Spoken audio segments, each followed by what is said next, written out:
The diggingest dog. I was the saddest dog you could ever see. Sad because no one wanted me. The pet shop window was my jail. The sign behind me said, "For sale." I was tied to a bare, hard floor of stone. I could not even dig for a bone. I was living all my life alone, a dog that no one wanted to own. And then one day at 4:30, Sammy Brown came in the door. Sam took one look at me and cried, "Why are you tied up here inside?" "I've always wanted a dog like you, so I'll tell you what I'm going to do. I'll take you out to the farm with me. You'll play outdoors where you should be." I felt as happy as a pup when Sam paid the man and picked me up. He rubbed my ears, he scratched my head. "I think I'll call you Duke," he said. He gave me a collar, he gave me a lead. We left that shop at tremendous speed. We went a long way out of town. We came to the farm of Sammy Brown.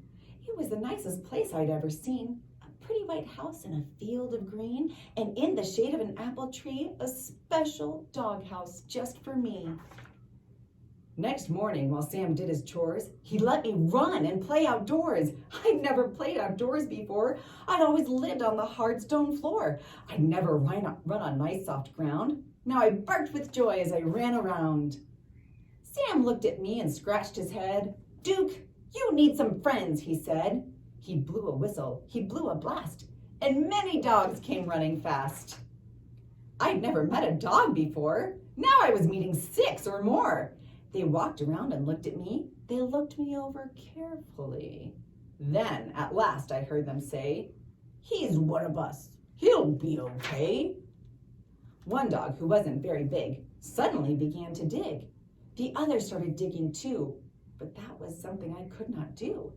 I never learned to dig in that store. How could I on that hard stone floor? I tried to dig, but alas, I couldn't. I wiggled my paws, but my paws just wouldn't. I fell on my ear, I fell on my face, I fell on myself all over the place. The other dogs said, "Duke may be big, but he's no good. He cannot dig." They stuck their noses in the air. They walked away. They left me there. "I'll teach you, Duke," cried Sammy Brown. "I'll show you how to dig deep down." He crouched beside me. With his hand, he dug a hole in a pile of sand. I tried it too, but still I couldn't. I wiggled my paws just wouldn't. I'd never learned to dig that store. How could I on that hard stone floor? Sammy sighed. I almost cried. My eyes and nose were full of dirt. My paws and claws and elbows hurt. I had a pain across my back. I knew I'd never get the knack. Sam felt sad, and I felt bad. If only I had made him glad. We both knew I'd never get it right. Sam and I couldn't sleep that night. So when the sun rose in the sky, I thought I'd give it one more try. I wiggled one paw. I saw it could. I wiggled the other. I saw it would. I could dig with my paws. I could dig with my claws. I felt no pain across my back. I knew at last I had the knack. Sammy Brown looked out at me. He saw me digging happily. "Good for you, Duke," Sammy cried. "I knew you'd do it if you tried." So I dug farther. I dug faster. I dug and dug to please my master. I dug up grass. I dug up weeds. I dug up daisies. I dug up seeds. I dug up the fence. I dug up the gates. I dug up the garden of Mrs. Thwaites. I dug up the rooster. I dug up the hens. I dug up the sheep and the pigs in their pens. I dug and dug. I couldn't stop. I dug up the barber in his shop. I dug up Mr. Rodney Thayer sitting in the barber's chair. I dug up my way right through the town. I dug a lot of buildings down. I was having so much fun. I dug up Highway 81. I came to a hill. I dug to the top, but all of a sudden I had to stop. Right in front of me, looking down, there stood my master, Sammy Brown. Sam didn't smile or pat my head. He only glared at me and said, "I'm sending you back to the animal store. They'll tie you up to that hard stone floor and you'll never, never dig anymore." I couldn't run. I couldn't hide. Dogs came at me from every side.